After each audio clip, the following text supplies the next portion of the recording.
¿O no saben? Yo les mandé el patrón y ahí calculan ustedes cuántas pusieron bien, lo dividen entre cuántas había y lo multiplican por cuántas eran. Esta que es la tarea, ¿no es?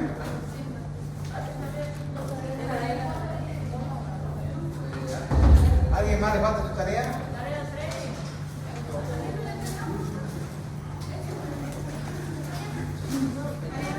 ¿Por aquí la tarea?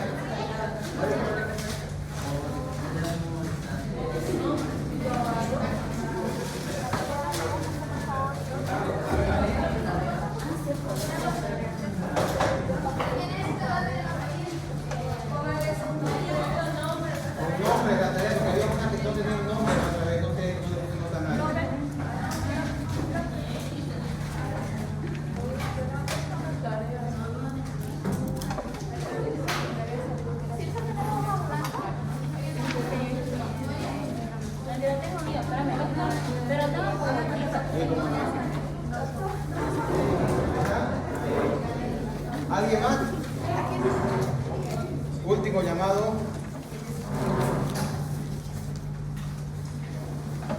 La anterior clase que avanzamos, miembro superior 1, ¿no ven? Bueno, miren ahora. ¿Qué? ¿Nadie más?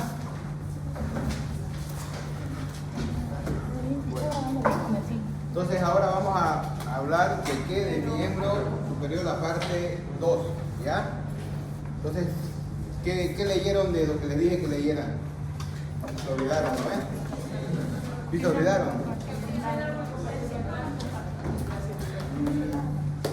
¿Quién puede hacerme un gran favor?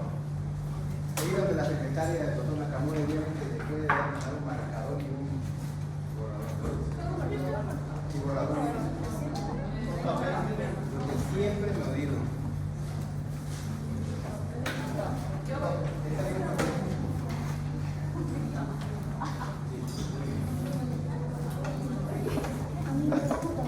Bueno, entonces tomen atención, jóvenes, ¿ya? Entonces vamos a hablar de la parte de miembro superior, la parte 2. ¿En qué quedamos en la anterior clase? En fractura de número distal, ¿ves? ¿Cuál es el nervio más frecuente lesionado en el número distal? El número distal, ¿qué dijimos? Había tres, ¿no? Más frecuente. El radial, medial y cubital, ¿ves? En la diáfisis del número, ¿cuál es más frecuente? Radial. En el número proximal. Entonces ya saben, ¿no ven? La clasificación de Sedón, ¿qué habla la clasificación? Habla de las lesiones neurológicas del nervio periférico, ¿no? ¿En cuánto lo clasifica Sedón? Tres, ¿eh? Es que neuropraxia, axonomesis y neuromesis. ¿Cuál es la más peor de las tres? Porque es una sección completa del nervio. Y la más benigna, la mejor de todas es la neuropraxia, que es una construcción del nervio y que es una alteración nomás bioquímica de los neurotransmisores, ¿no? Se recupera el 90% sin hacer nada. ¿Ok? Pero cuando ya tienen claro eso ustedes, ¿ya? Entonces hoy vamos a empezar a hablar vamos a hablar ahora de lo que viene del número de tal para abajo. La articulación del antebrazo es considerada una articulación larga, ¿ya? ¿Por qué motivo? Cuando el brazo está en posición neutra, bueno, el antebrazo está en neutro y hacemos esto, ¿qué movimiento se llama esto? Supinación, ¿no ven? Y cuando hacemos hacia abajo, pronación. Entonces, ese movimiento de pronosupinación o supinación y pronación es un movimiento articular. Por eso el antebrazo se considera como una articulación larga. Miren, cuando el paciente está en esta posición que es prono o supino, ustedes lo también lo de frente, el radio y el cúbito están paralelos. ¿Alguien más con la tarea? ¿Nadie más? Cuando el paciente está en posición anatómica, el radio y el cúbito están paralelos. ¿Sí? Lo ven, ¿no? Paralelos. Cuando el paciente hace este movimiento, el cúbito, el radio, ¿dónde viene? Pasa al otro lado. ¿Por qué? Porque la cabeza del radio es como un eje que hace que rote sobre el cúbito. Entonces ese movimiento de pronosupinación lo convierte a esto en una articulación larga. ¿Ok? Entonces, ¿cuántas articulaciones ustedes creen que tiene el antebrazo? 6. ¿Cuáles son? 2 que conectan al húmero, 3 en la mano y 2 entre los huesos. ¿Pero cómo se llaman? No me acuerdo bien. Tiene 6, compañeros. ¿Quién da más? ¿Quién da menos? Por ahí no están de acuerdo. Sí, mira en Google, pues. Húmero. Eso era fácil cuando hacíamos clases virtuales, ¿no? Ellos preguntaban algo, todos respondían ahí con el Google al lado, ¿no? Húmero tibial. Yo les digo por qué, porque yo también estaba en la pandemia, en la maestría, y también preguntaba el docente y yo con mi Google al lado. Pero ahora que estamos aquí, ¿cuántas articulaciones tiene? Tiene 6, compañeros. ¿Qué piensan? ¿Hay más o es menos? ¿O es una sola de repente? Tal vez. Húmero tibial. ¿Una sola? Húmero tibial, Húmero tibial, para empezar, tendría que estar así el paciente. radial, mejor dicho. Radial. Entonces tiene 6 articulaciones como su compañera habló. Ahí están las 6. Y esas son las 6. ¿Ya? ¿Que conecta qué? Conecta el húmero con el radio, el húmero con el cúbito, el radio con el cúbito proximal, el radio con el cúbito distal, el radio con los huesos del carpo y la membrana interósea. 6. Tu compañera habló de 6 y ahí están las 6. Pero no se olviden que tiene 6 articulaciones. Pueden encontrar ustedes como cúbito humeral, como radio capitero o radio humeral también. Cualquiera vale, pero tiene que identificarse que conecta el radio con el húmero. ¿Ok? Entonces es importante saber que tiene 6 articulaciones. ¿Cuántos músculos tiene el antebrazo? Tiene 20 músculos tiene el antebrazo. Entonces es una estructura anatómica que tiene muy poco continente, pero mucho continente, muy poco continente y mucho contenido. O sea, hagan de cuenta que el aula somos 47 y con los 2 aires que tenemos estamos tranquilos y así como estamos bien separados estamos tranquilos. Y si le meten 200 alumnos al aula ya estamos más complicados, ¿no? Entonces es importante que ustedes sepan que el antebrazo y la pierna son los lugares anatómicos donde hay mucho contenido y poco continente. O sea, el continente son las paredes. Tiene 6 articulaciones, tiene 2 huesos, tiene 20 músculos, tiene 3 nervios, el mediano, el cubital y el radial, y a nivel proximal el radial se divide de paso en 2, en el interoso anterior y el interoso posterior. Tiene la arteria cubital, tiene la arteria radial, entonces tiene mucho contenido y poco continente. Entonces es importante que sepan que una lesión en el antebrazo puede generar muchas complicaciones que vamos a ir viendo más adelante. Mecanismo de lesión, ustedes ya hemos visto todo eso, ¿no? Directos e indirectos. Pues no vamos a repetir el mecanismo de lesión directo. Directo cuando va en el lugar de la lesión, indirecto por un mecanismo de rotación. ¿Ok? Para evaluar bien un antebrazo necesitamos que una proyección lateral y una proyección antero-posterior, pero que tenga qué condiciones. Que se vean las articulaciones tanto del codo como de la muñeca. Porque recuerden que son 6 articulaciones. Unas articulaciones están en el codo y otras están en la muñeca. Pero tenemos que tener las 6 visibles para que se pueda evaluar bien el antebrazo. ¿Ok? Preguntas hasta aquí. Podemos hacer una tomografía, resonancia, angiografía, lo que ustedes gusten. Se puede hacer para ver algún tipo de lesión asociada que tenga ese paciente. Entonces, ¿por qué es importante? Porque miren, una lesión en el antebrazo puede generar muchas lesiones en las partes blancas, porque sangran los huesos, aumenta la presión del antebrazo, como tiene muchos músculos, hay nervios, hay arterias, ¿ves? Entonces empieza a haber poco espacio para esa hemorragia que hay adentro, por lo tanto empieza a aumentar la presión dentro del antebrazo. ¿Sí? ¿Se acuerdan que les dije yo que estudiaran algo? Ahorita vamos a hablar de eso. Vamos a hablar de 2 particularidades, 2 fracturas particulares en el brazo. No necesito que se aprendan todo de memoria. Yo de eso yo les pregunto a los recientes, incluso eso todavía ni siquiera hay más, y eso les pregunto ya. Lo que tienen que saber ustedes es que la fractura de Montegia es una fractura de la diáfisis del cúbito con luxación de la cabeza del radio o luxación radio capitelum o luxación radio humeral, como ustedes quieran, pero que se entienda que se está luxando la cabeza del radio. El radio tiene cabeza, tiene y está ¿dónde? En el codo. El húmero tiene una cabeza, sí, ¿dónde está? En la muñeca. Entonces, una fractura de Montegia es una fractura de la diáfisis del cúbito más luxación de la cabeza del radio. Si ustedes quieren ponerle luxación de la cabeza del radio, está bien. Luxación húmero radial está bien. Luxación húmero capitelo humeral también, porque son diferentes nomenclaturas que se usan para esta articulación. Pero que entiendan ustedes que es la cabeza del radio que está luxada. Si está hacia anterior, a posterior, a medial, lateral, y eso es una clasificación aparte, que eso ya no es mucho de incumbencia de ustedes, sino de que está luxada la cabeza del radio. ¿Ok? ¿Está claro la de Montegia, no es? ¿O hay dudas? El silencio me preocupa. ¿O entendieron bien o no entendieron nada? A ver.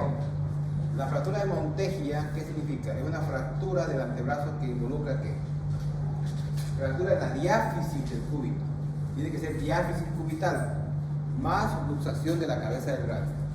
Entonces yo les presento esta radiografía, ¿cómo sería el diagnóstico? Sería una fractura a nivel de la diáfisis del cúbito, trazo transverso, más una luxación de la cabeza del radio, expuesta o cerrada. Nada más. ¿Ok? Si es expuesta, ustedes dan el grado, si es cerrada, se queda. ¿Estamos claros? Sí. ¿Ahora sí?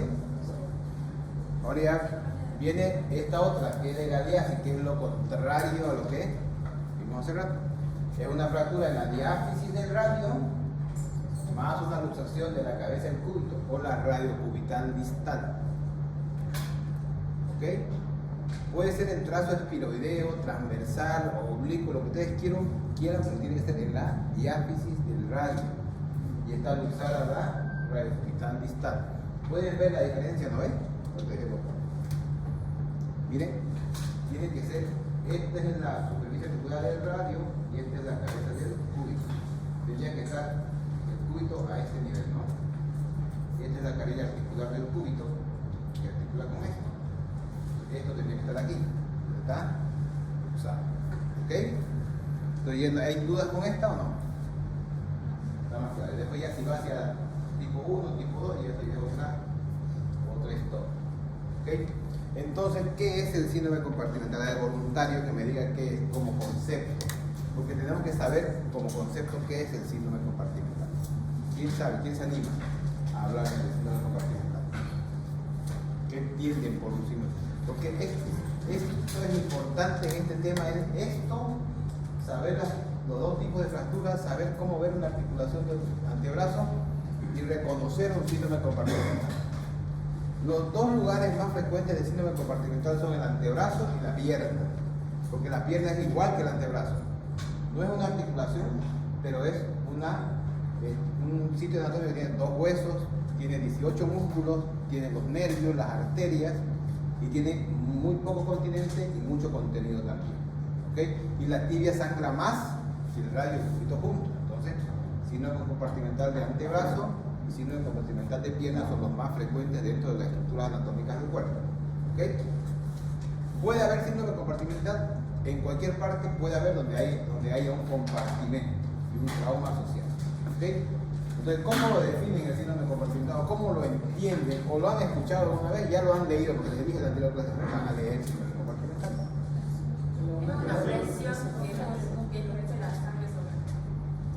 Ya, un aumento de la presión. ¿De la presión interna? ¿De qué presión? Sí. ¿Presión sanguínea? Sanguínea que hay entre el hueso. ¿Sabían las películas, no? Cuando estaban con presión alta y se cortaban aquí, salía la sangre y ya se normalizaba. ¿Esa o no? Puede ser una inflamación por los mismos músculos. ¿Tiene que haber un trauma asociado? Sí. Esa es la característica principal. Tiene que haber un trauma asociado.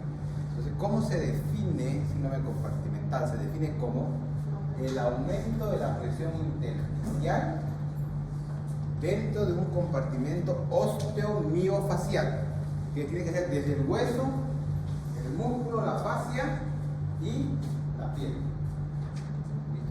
¿Tu nombre? tiene que estar aumentada la presión intersticial en ese compartimento, el osteomiofacial. ¿Okay? ¿Qué hace? Disminuye el flujo sanguíneo hacia el músculo y nervio que pueden comprometer la vitalidad de la extremidad. ¿Okay?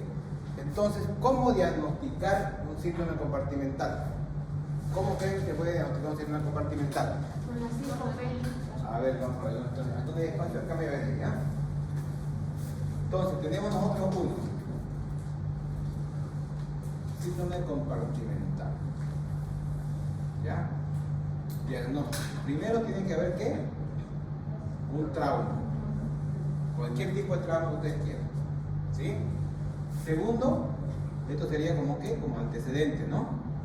El paciente llega y ustedes le dicen, tuve un trauma, el último paciente que vimos en el hospital, que es un síndrome compartimental, estaba en unos rodillos, que estaba haciendo en una máquina y se hizo agarrar con el rodillo y su brazo cayó. Y la palanca estaba lejos y con la escoba no llegaba a la palanca, entonces estuvo como 2 horas ahí atrapado.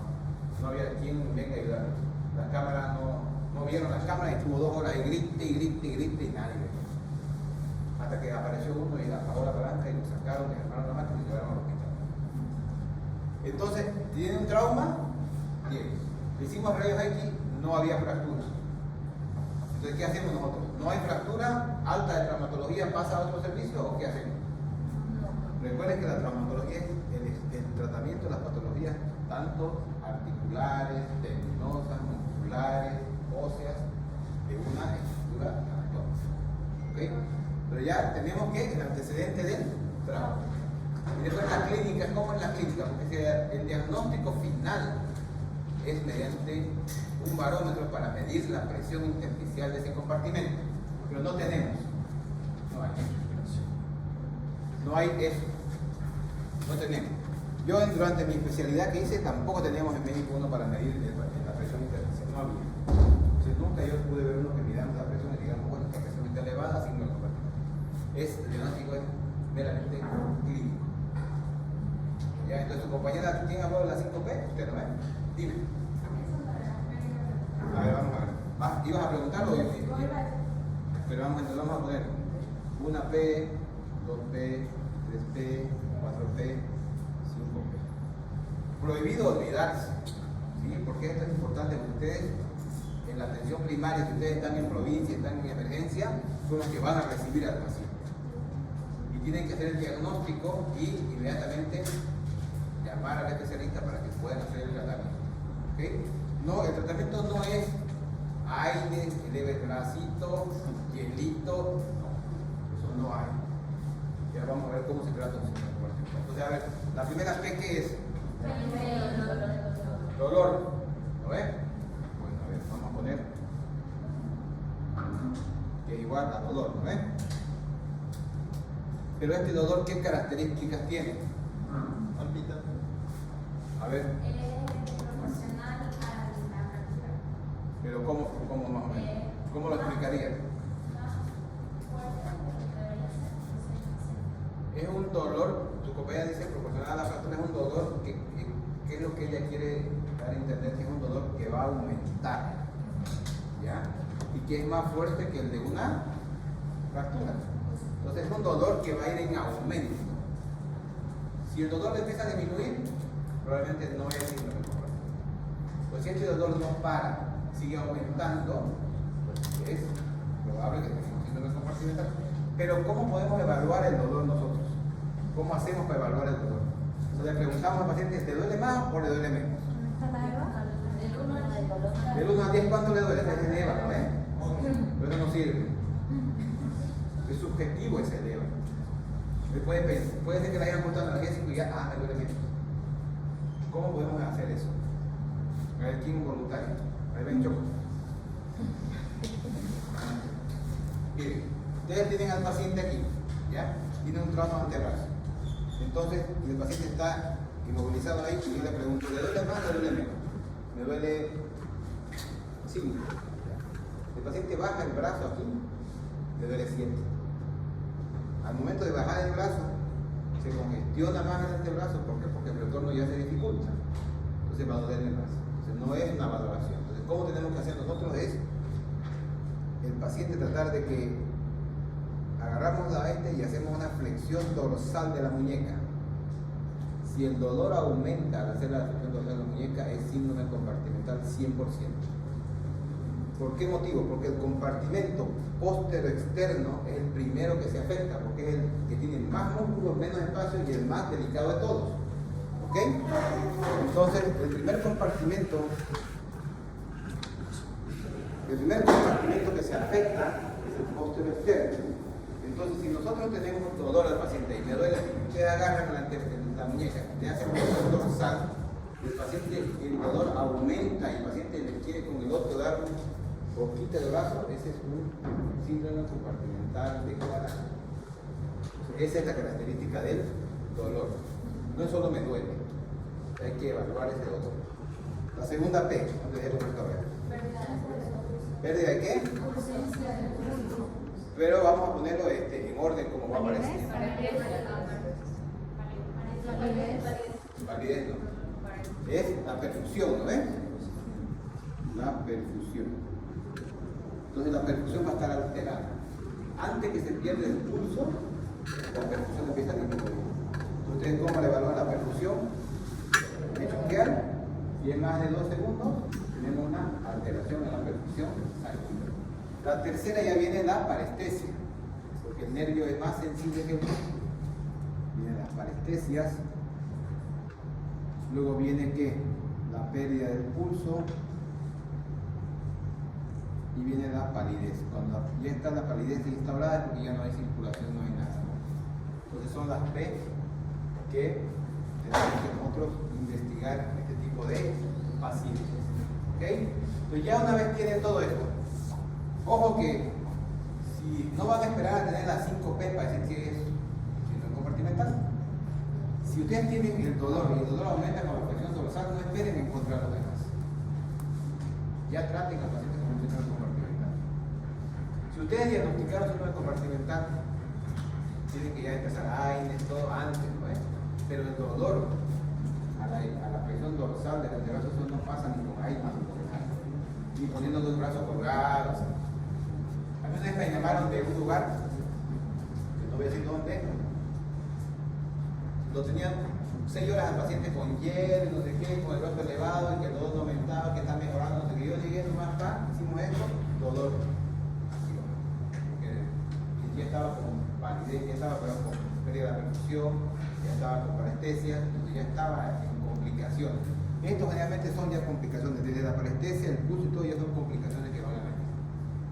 ¿Ese signo o esa prueba que usted hace de poner la mano tiene algún tipo de nombre? No, es dolor a la dorsiflexión de la muñeca. No tiene ningún nombre. Aumentar el dolor. Es como, ya llegó cirugía, ¿no? Es como cuando la apendicitis no es el signo de Bloomberg, ¿no ven? Apretan ustedes y duele, sueltan y hay mayor dolor, ¿no ven? Entonces eso es por una irritación peritoneal. Lo mismo pasa aquí. Hay dolor, pero si el dolor aumenta la dorsiflexión del antebrazo es síndrome compartimental.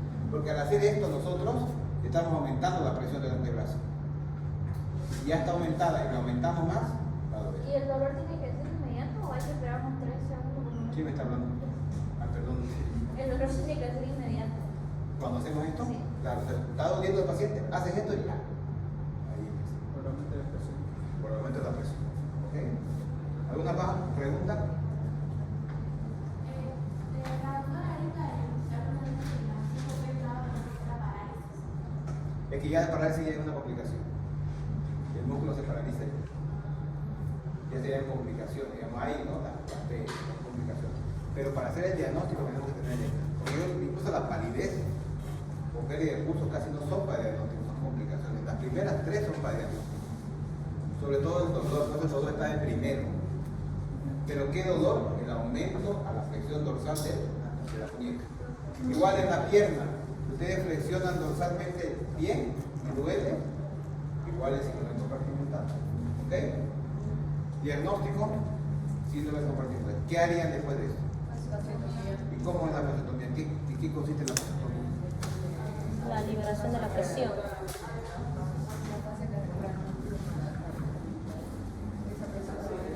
Hay que cortar toda la fascia, ¿no?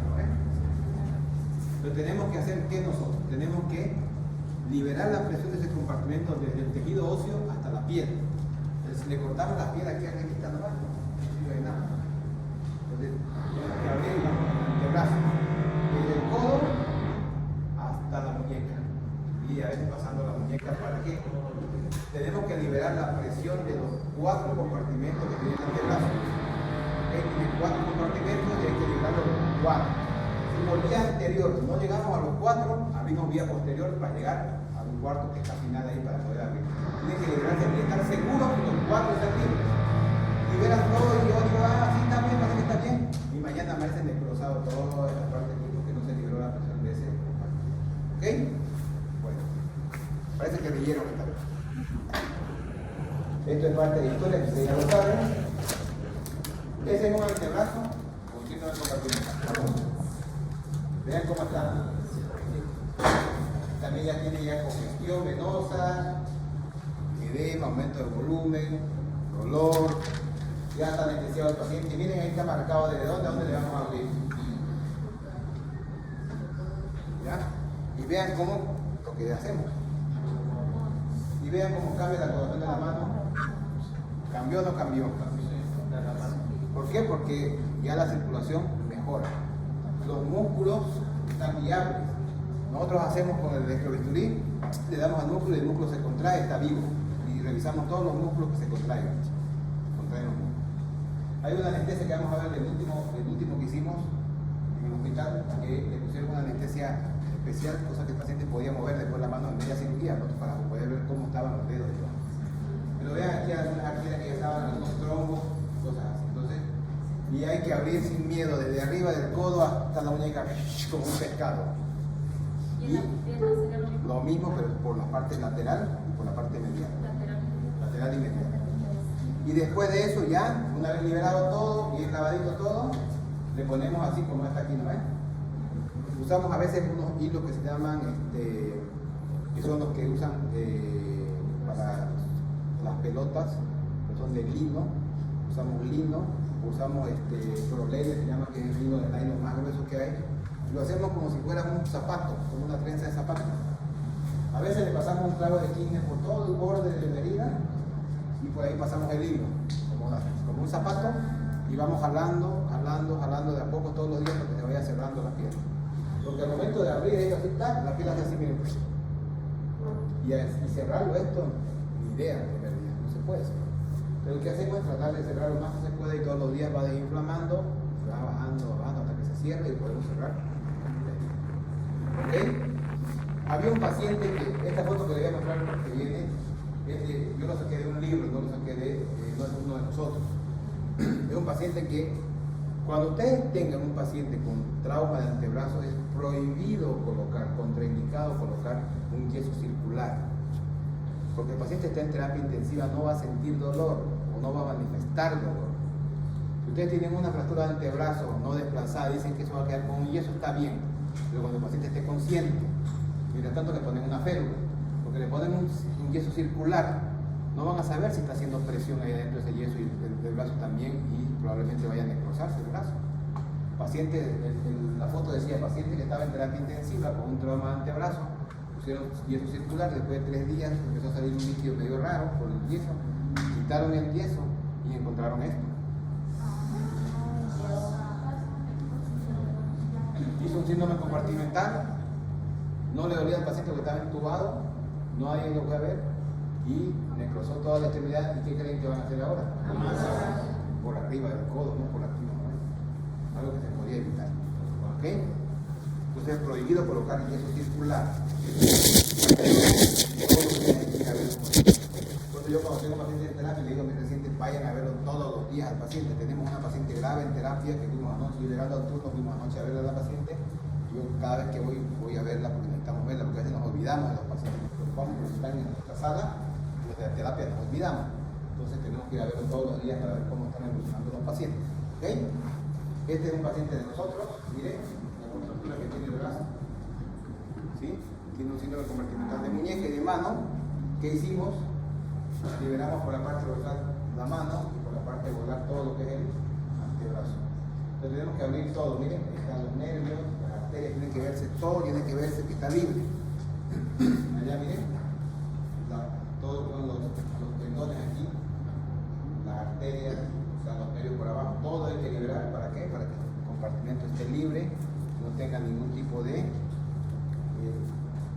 inducción al flujo sanguíneo para que el músculo pueda vivir. Entonces, el postoperatorio es este, después de las curaciones del paciente estaba así. ¿Está bien? No, entonces está bien.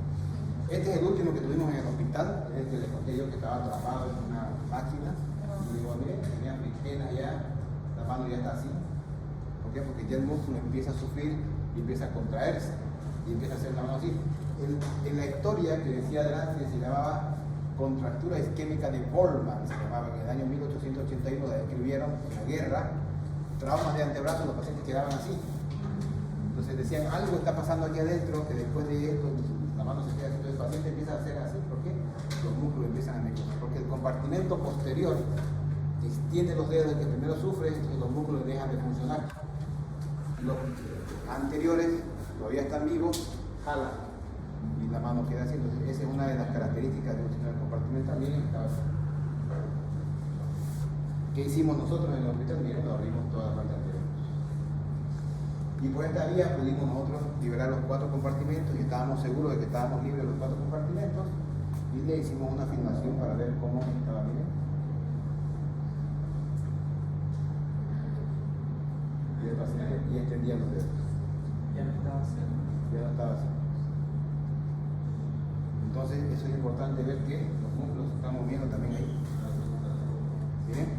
Y vemos que los músculos se mueven y le hacíamos con el electro para ver que está viable el antebrazo. Y después cubrimos y se va a hospitalización y después hay que entrar de limpieza, ir cerrando de a poco como les dije yo para terminar de cerrar la piel. Entonces, ¿qué es lo importante aquí? Es que ustedes sepan diagnosticar un síndrome compartimental, porque si lo dejamos nosotros va a pasar esto. Eso lo pasa. ¿Ya? Entonces tienen que diagnosticarlo. Y con las P que hemos explicado ahorita y la maniobra, ni cómo ustedes fallan. Una pregunta, doctor. Dime. Si digo que es por procesos traumáticos, ¿cierto? Y si el paciente llegara con una fractura quizás que no esté abierta y está por dentro y el paciente siendo compartimental, ¿cómo podría intentar lo que es para su sanación del hueso más? Bueno, lo primero que hay que hacer es, ¿cuál es lo que más urge? El síndrome compartimental. Liberamos y podemos poner unos fijadores externos momentáneos porque el hueso no se esté moviendo. Ya cuando se resuelve el síndrome compartimental, le hacemos placa, tornillo y cerramos.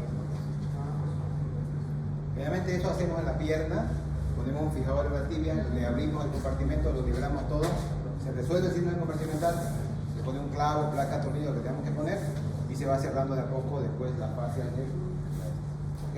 Doctor, hay un tiempo en el cuando empieza a aumentar la presión en donde nosotros o el especialista debería actuar, es decir, hay un tiempo Máximo determinado. una hora. Recuerden que el músculo, ¿cuánto tiempo de isquemia aguanta un músculo estriado? Liso voluntario o un estriado voluntario. El estriado es voluntario, el liso es no voluntario, ¿no ves? ¿Recuerdan los tipos de músculos? Bueno, entonces, ¿cuáles son los músculos de los antebrazos? Estriados, ¿no ves?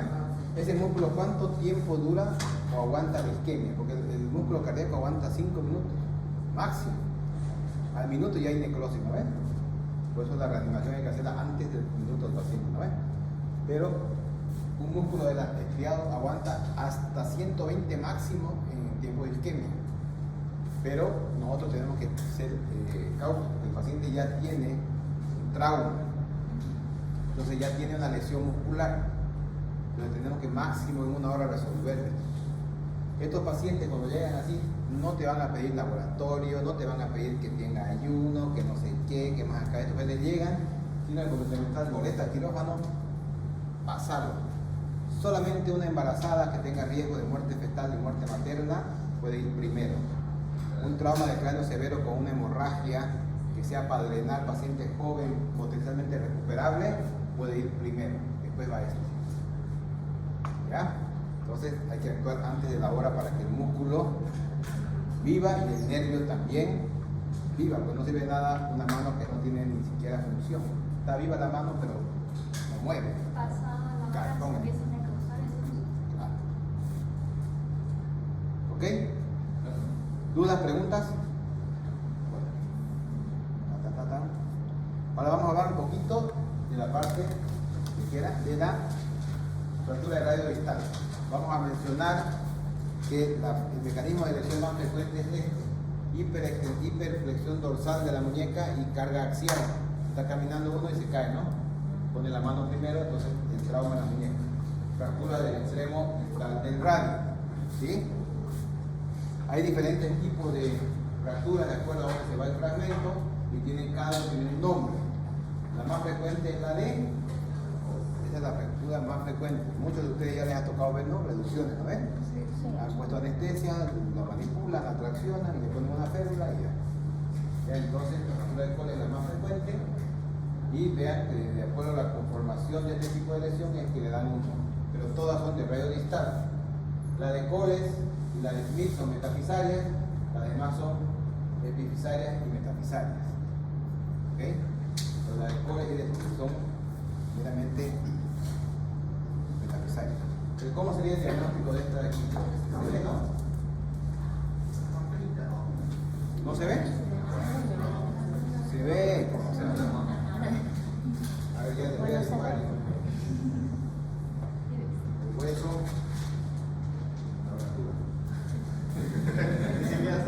Diagnóstico.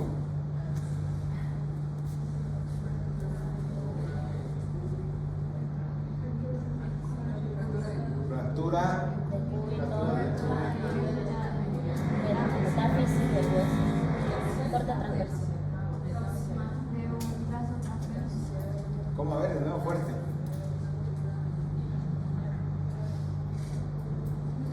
Fractura de cúbito a nivel de la metáfisis, hueso transversal. Cerrada, ¿no? Porque no Cerrada. ¿Están de acuerdo con tu compañero? Una cuchara. A ver, repítanle. Fractura de cúbito A a nivel de dónde, dijo? de la metáfisis. De la metáfisis, trazo transverso cerrado. Cerrado. ¿Están de acuerdo o no están de acuerdo? Pueden no estar también o pueden estar, pero no hay que no sé.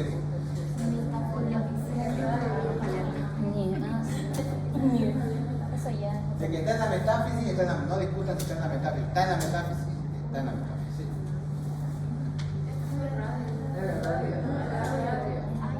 Bueno, de radio de cúbito. ¿La cabeza del radio? La cabeza del radio está en el codo, por si acaso. La cabeza del radio está en el codo, la cabeza del cúbito ¿Está está en la así o muñeca. así? Así. ¿Qué es al final? Ah, No sé. es cúbito. Si está así, es cúbito. Si está así, ¿qué es? No, es radio. Radio. Si está así, ¿por qué? Sigue siendo radio. Porque al principio les mostré, ¿no vio? La cabeza del radio es la que gira. Radio. Y si está así, los dos huesos están paralelos.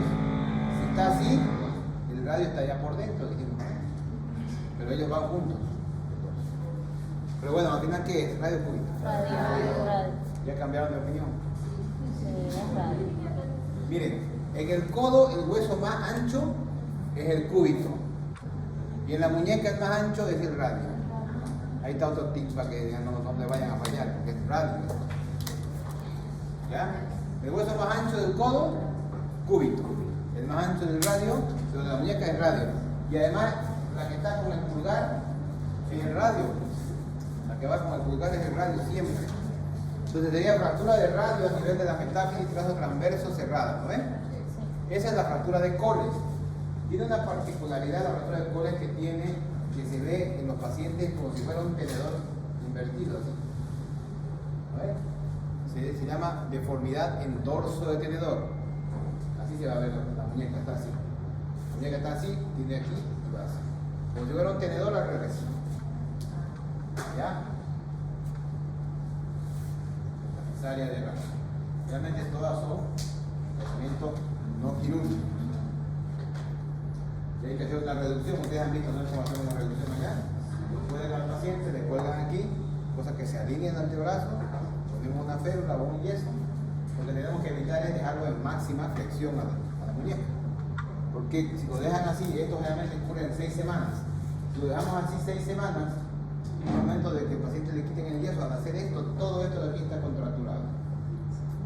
Va a tener un síndrome del túnel del carpo asociado y un síndrome de Schüdder asociado. Entonces tenemos que evitar esa posición. Tiene que ser una flexión molar discreta, es entre 10 a 15 grados, y una flexión cubital entre 10 grados. Así tiene que estar la muñeca del paciente. Tiene que estar así. Y eso así tiene que estar. ¿Okay? No tiene que estar así. Si vemos que intentamos hacer esto y se reduce la fractura recién, es una fractura inestable, entonces se tiene que operar así. Porque tiene que reducir en una presión de entre 10 y 15 grados y 10 grados de cubital, nada más. ¿Ok? ¿Preguntas, dudas con el radio? Nada, ¿no es? ¿O hay preguntas, dudas? No, tracción, una reducción incruenta porque no hacemos una, no es quirúrgica. Cuando es reducción cruenta es cirugía. Una reducción incruenta es no quirúrgica, o sea, es una tracción o una reducción incruenta. ¿Ok? ¿Listo? Ahora vamos a ver un poquito de la mano. ¿Cuál es el dedo más importante de la mano? El pulgar, ¿sabes? No porque los otros no sean importantes, sino que el más importante es el pulgar. Entonces vamos a ver unas fracturas particulares del pulgar que tenemos que reconocerlas. ¿Cuál es el silencio, jóvenes? Miren, la fractura de Bennett. ¿Cómo se definía la fractura de Montecchia? ¿Se acuerdan?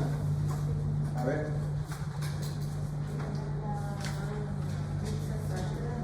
Luxación de la cabeza del radio y fractura de la diáfisis del cúbito. Ya, es una fractura de la diáfisis del cúbito más luxación de la cabeza del radio. También pueden decir fractura de la luxación de la cabeza del radio más fractura de la diáfisis del cúbito, no importa. El orden de los músicos no altera la orquesta, ¿no ven? Entonces no hay problema, pueden decirlo con luxación primero o con fractura primero, pero tienen que ser diáfisis del cúbito y cabeza del radio luxada, como ustedes quieran decir. La de Bennett es una fractura de la base del primer metacarpiano que se asocia a una luxación. Este dibujito es importante que lo vean.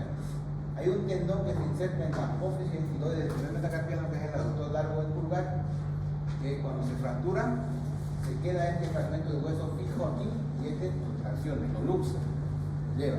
Entonces es una fractura luxación. ¿Ok? Es una fractura luxación de la base del primer metacarpiano. ¿Ok?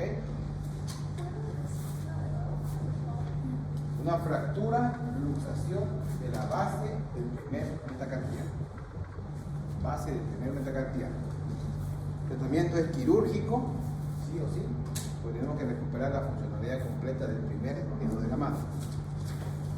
Aquí hay otro dibujo, miren, se queda un fragmento aquí y el otro fragmento se desplaza, se luxa. Ahí está, fractura de Bennett. Ahora viene la otra, que es la fractura de Orlando, ¿okay? Que es una fractura de la base del primer metacarpiano, pero que esto involucra que es un trazo multifragmentado, ya no está luxado. Puede ser un trazo simple sin luxación, un trazo en X, un trazo en Y, pero está multifragmentada la base del primer metacarpiano sin evidencia de luxación. ¿Okay? La diferencia entre uno y el otro es que uno está luxado y el otro no está luxado. ¿Ok? ¿Dudas, preguntas con Rolando y Bennett?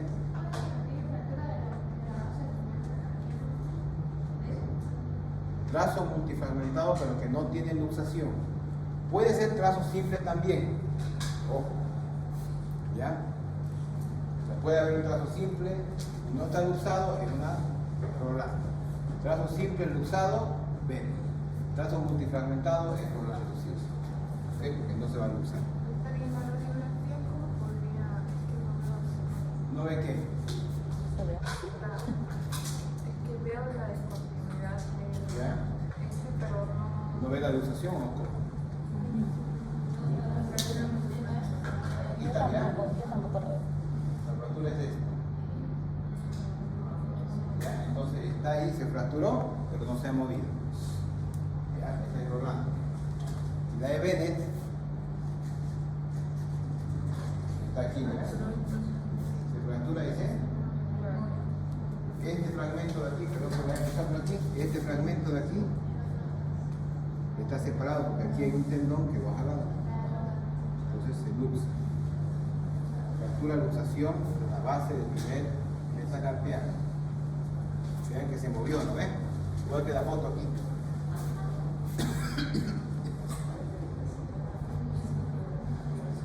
Al jalarlo, doctor, el tendón, ¿cómo quedaría la mano del paciente? ¿Perdón? Al jalarlo ese tendón, el huesito, ¿cómo quedaría su mano del paciente? No, la mano normal está, solamente que tiene mucho dolor aquí, en la base del primer metacarpiano. No hay diferencia. Y la otra, la última, es la fractura del boxeador, se llama la base del quinto metacarpiano. Realmente esto es casi 100% de puñete, pelea, golpe en la pared o alguna cosa. Porque uno pega mal dado el puñete y se fractura la parte metafisaria del quinto metacarpiano. O sea, cuando uno no sabe dar un puñete o le da uno por dar, da con el quinto, porque hay que dar con toda la mano completa el puñete. Da con el quinto y se fractura. Entonces realmente van al hospital y vemos la fractura ahí y decimos, este estaba peleando. Porque generalmente no van el día de la fractura, van después de 2 o 3 días que se les pasa la borrachera, se les pasa la rabia. Llegan al hospital y dicen, no, estaba corriendo y me caí de puño. Imposible. Pero bueno, tenemos que creerle al paciente, le hacen un test de alcoholemia, no tiene nada. Entonces, ¿cómo la vamos a ver la fractura? Es esta, miren. En la radiografía P se puede ver, casi no se ve, todavía hay un poquito ¿no? ¿Verdad? Oblicua. Sí, se ve. Ya se ve. Entonces una fractura puede ser oblicua de la metáfisis del quinto metacarpiano, es una fractura del boxeador. Generalmente estas no se operan, le hacemos este tipo de maniobra para reducir, se llama maniobra de jazz. Queda así. Más o menos. Peleadora. O sea,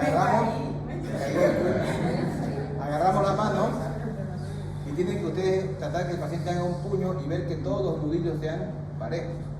Si hay ausencia del quinto nudillo, es porque está fracturado. O si están parejos, ustedes empujan el nudillo y duele cuando hay una fractura. Y para reducirlo es lo mismo. Hacen esta maniobra, con un dedo presionan aquí y con el otro dedo presionan abajo. Para que se vaya a reducir la fractura y le ponemos un inmovilizador o un yeso. Y eso en 6 semanas, entre 4 a 6 semanas ya está consolidado y después viene la rehabilitación.